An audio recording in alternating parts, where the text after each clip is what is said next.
يستغل عدد كبير من الأبناء عيد الأم للتعبير عن حبهم لأمهاتهم إعمالا بتوصية الله تعالى ببر الوالدين.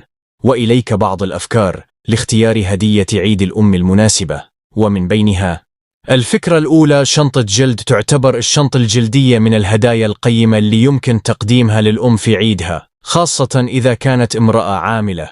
الفكرة الثانية، عباءة بيتي أو خروج.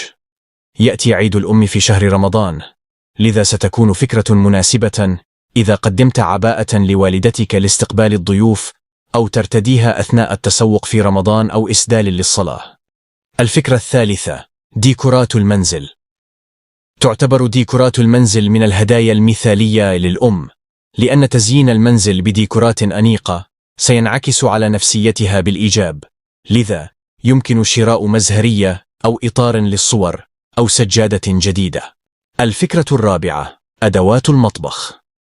إذا كانت الأم من هواة المطبخ، فيمكن شراء أدوات حديثة تساعدها على تحضير أشهى المأكولات بشكل يسير، كقطاعة الخضروات أو سكين حامي أو أطباق للتقديم أو طقم حلل أو صواني، أو شراء مجموعة توابل لاستخدامها في أكلات رمضان. الفكرة الخامسة، منتجات العناية بالبشرة. إذا كانت والدتك تحب الاهتمام والعناية بالبشرة، فيمكن شراء مجموعة منتجات العناية بالشعر والبشرة في عيد الأم. الفكرة السادسة، صندوق مفاجئ.